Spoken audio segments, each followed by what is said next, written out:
everybody, welcome. My name is Lola and I make videos about travel, lifestyle, and self-actualization. So today I wanted to talk about how I actually came to South Korea to teach English. So the visa that I am here on is called the E2 visa, which is essentially a teaching visa. So when you come here to teach, you have two options. There's the EPIK program and then there's the Hagwon system. There's also international schools, but I don't really know too much about those. So with the EPIK program, that's essentially going through the public school system, while the Hagwons would be going through the private school system. So with EPIK, you have no control usually over where you're placed. You can, have some sort of preference, report some sort of preference to them. That doesn't necessarily mean that they will place you there. And if you have no experience, you will not be placed in Seoul. It's typically less pay, but you do get a lot more vacation time than you would in the Hagwon system. So with the Hagwon system, you tend to get paid a little bit more. You can bring a pet. You could not bring a pet on EPIK. It's more work and less vacation time, but you do get a little more control over where your living accommodation is. So because I knew I wanted to come here with my cat, I decided to go the Hagwon route. Now, once you have chosen whether or not EPIK is better for you or a Hagwon, the next thing that you should do is find a recruiter. The way that I found a recruiter, so I just kind of did a Google search and I ended up finding out about this recruitment agency called Korvia. You can also go on Dave's ESL Cafe. They have job postings there for many different schools. A lot of those postings are usually done by recruiters. So you will most likely end up working with the recruiter rather than actually talking to the school yourself. And personally, I think if it's your first time, this way is a little bit easier. I worked with a recruiter called Korvia. I just found them through a Google search. I would rate them about 3 out of 5. They held my hand throughout the way, met with me, took me through step by step. There were just certain things where it felt like maybe they weren't communicating enough with each other on their end. And I can talk about that a little bit more later. But overall, they got me where I needed to go. Now, once you find a recruiter, and you can work with multiple recruiters, and in fact, I suggest doing so just to keep your options open. They'll probably ask you what age group you want to work with, what time of day you want to work with, and typically those things are related. So usually younger kids are going to be earlier in the day, older kids later in the day. And my biggest tip when it comes to finding a recruiter is going to be work with multiple recruiters. And, just don't be afraid to ask as many questions as you can. And also make sure you are looking at Hagwon Blacklists. There's a Hagwon Blacklist out on the internet. There's Reddit threads, things like that. Make sure you're looking at those because at the end of the day, these recruiters do make commission off of, you being hired at a school essentially. So, they can work with schools that are not reputable, which is why you want to make sure that you're checking those blacklists. So now that you found some recruiters, the next thing that you want to do is find a school. Now, my biggest tip with this is to please take your time. You have endless options available. English teachers are in demand. And don't be afraid to negotiate. So I think I had about 3 interviews, and I could have done more, but I ended up actually settling on the first one that I interviewed with. So with Hagwons, they can have a little bit of a reputation, right? Because they're a business at the end of the day. They care about making their money. They can be a little bit disorganized. I think ultimately I am happy with the school that I went with. There are problems, with just about any job, and I know that there are worse jobs, than the one that I have now. But I think that it wouldn't have hurt to have just taken a little bit more time and to negotiate higher pay, I would say.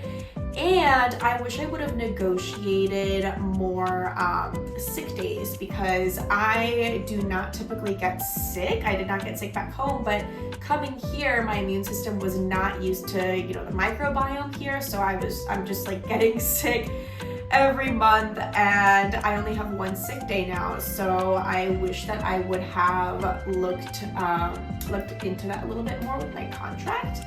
Didn't think that I would need it, but I see now that I do. I would say do not go for a school that just tells you, oh, you can come here on a tourist visa, and then we'll just get you your E2, and your ARC once you get here. Some schools, they do that and it ends up being fine, but other schools don't, and basically your visa expires in 3 months and then they just have you working here illegally. And that does happen, so just make sure that you go through the entire process of getting your E2 visa first. And if a school tries to get you to come in on a tourist visa, I would just say don't work with them. It's not worth it. When it comes to negotiating your pay, I would say don't go for any less than 2.5 million won. I would say with about 2.5 million won, you can comfortably live and put away maybe $300 to $500 US a month. But if you can go higher, I would. And also, once you look at your contract, pay close attention to the overtime and the Saturday work, because just about any school is going to have that as a given. But it's better if you have some more specific, kind of like a specific outline for what that's going to look like in your contract. And if the contract that the school provides you does not have that in it, you can speak with them and negotiate them and make sure that they do put something like that in it. I had somebody, one of my coworkers actually, she made sure that the school specified that she only had to come in on one Saturday, which the rest of us did not do that. But when she told me that, I was like, that's very smart. But yeah, so when it comes to finding a school, typically the recruiter is going to send you some options. You're gonna look at them. I recommend looking at the blacklists, see if those schools are on a blacklist ahead of time. Then you can choose who you want to interview with. Go through the interview. It's pretty easy. Usually online, you pick a schedule. You might have to kind of be up at like a weird hour in order to do the interview, which is why it's kind of annoying and hard to do a lot of them, but I would say stick it out. I also want to say it's good to go ahead and start this entire process about 6 months before you actually want to come to Korea. So like when I started this process, I was kind of mentally prepared for it to take about a year. It took a little bit less actually, so that was a pleasant surprise. But the school semester typically starts here, or the school year typically starts here in February. So it's good to start kind of shopping around for schools in like September, October, and then they have summer break in July-ish typically. So they might then be hiring some teachers for the second semester, but usually everything kind of revolves around February, I would say. So now let's talk about the required documents that you need for an E2 visa. So once you settled on a school, carefully looked over and negotiated your contract, the next thing that you're going to need to do is send a few documents actually to Korea first, so that your school can then provide some stuff as well. Then they'll send these documents back to you. Then you will send those to your nearest consulate in order to get your visa. So it kind of goes in stages as far as the whole visa application. So for the first stage, what you are going to need is 2 letters of recommendation. This can be from a professor or an employer. I was able to get 2 letters of recommendation from 2 previous professors, and I was really stressed out about this. I thought it was going to be a lot harder because I wasn't super close with a lot of my professors in college. I did half of it online, and they still were able to come through for me, so God bless them. So I got those. That's another reason why it's good to start this process, ahead of time. So 2 letters of recommendations. You're gonna need an apostilled criminal background check. So with the background check, what I had to do was I had to go to a police station, get fingerprints done for this background check, and then I had to basically wait for them to email me something, and then I basically got like a PDF file, and then I was able to download that and I guess send that to the apostille center. Then you also need to get an apostille. I don't know what it's called. I say apostilled. I don't know. It sounds cool like that. Anyways, an apostilled bachelor's degree, so a copy of your bachelor's degree, and the actual apostille certification thing, that cost about $50 for each document. So plan for about like 100 to 115 in case the police station charges you anything for that kind of part of the process.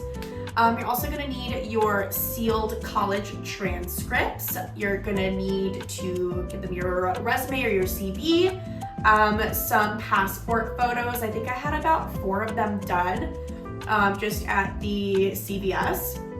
If you have a TEFL certification, they'll most likely ask you to include that as well. Although, as far as whether or not you need a TEFL certification, I am the only one of my current coworkers that has one.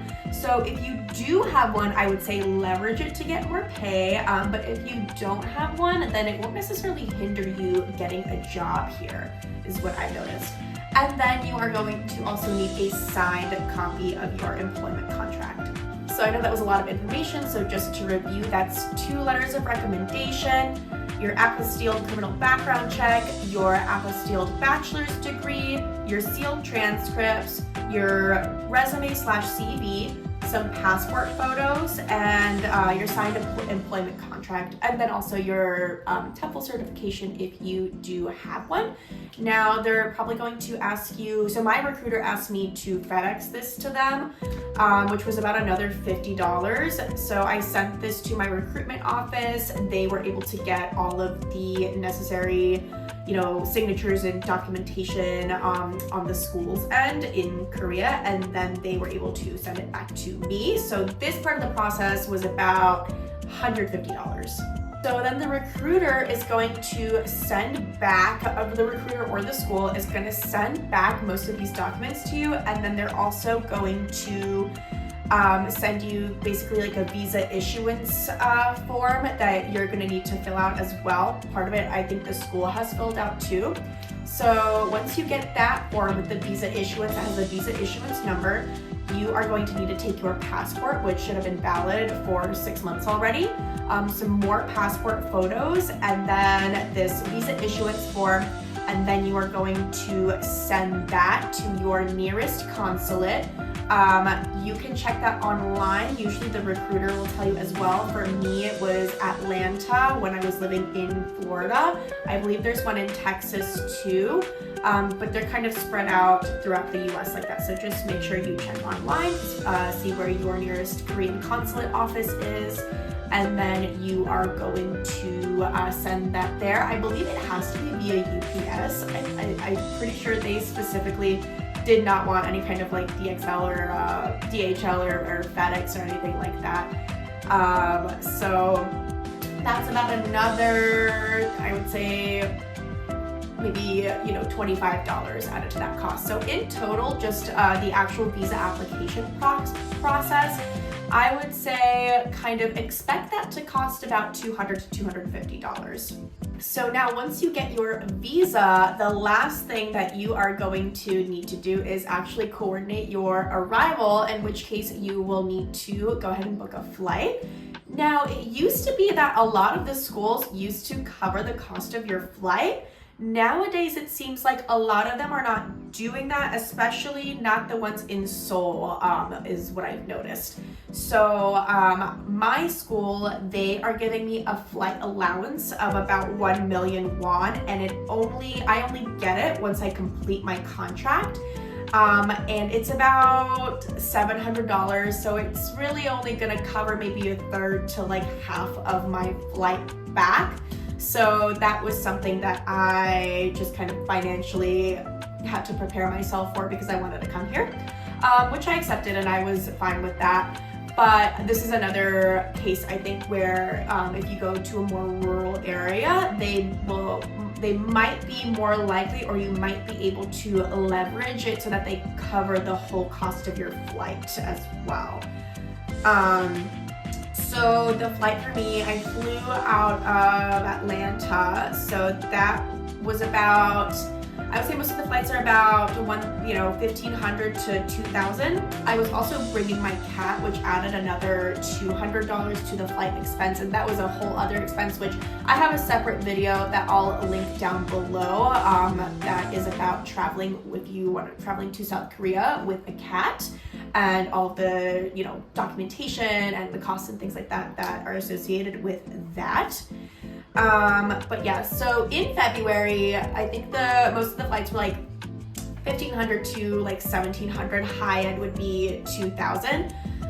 With Korean Air, you get 2 free checked bags, I believe. So that is something I would say to take a look at. I think all in all, with for me, I flew with Delta just because with the cost of my cat, it didn't really make much of a difference because the Korean Air flight was going to be more expensive, but the pet fee would be less, versus the Delta flight was less expensive, but then the pet fee was a little more. So I just ended up choosing whichever one got me there at the right time.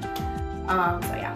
My last kind of useful tip that I want to give is to look into the different locations where you could teach, because I kind of just, once I had my interview with the job that was in Seoul, I was excited about Seoul. I was like, it's the capital, it's the place we always hear about. And I didn't kind of think about what the work culture might be like here, what the weather would be like, 'cause it's colder here than it is in the rest of the country, because it's, further north. And that because it's the capital, there is a little bit less leverage that you would get with your employer. The living accommodations are much smaller too. So I just kind of want to put it out there that I've heard really good things about Daegu, and also when I went to Busan, which is in the south by the beach, I really liked the vibe there. The people were much nicer. The food was so good. So don't sleep on Busan. Heard the good things about Daegu. I had another friend that, she stayed in Ulsan. She liked living there. So these kind of there are other major cities. There are more sort of like semi-rural or semi-urban areas, I should say, that would be worth, I think, staying in as well. So don't knock those. I would say Pyeongtaek, the U.S. military base is there now. So that's one you might hear about. Everyone tells me that it's boring there because it's a newer city. Even though there are a lot of American expats, it sounds like, there because of the U.S. military base. So that's just kind of like what I know as far as like different cities in Korea. I'm happy here in Seoul. Honestly, I think I made a good decision, but I do kind of wonder what would it have been like in Busan, et cetera, et cetera. But at the end of the day, I don't have any regrets. So my final thoughts are that I definitely feel like I made the right decision for myself. I've grown a lot here. I've learned a lot. I've made amazing friends, and I am never bored. There's always something to do.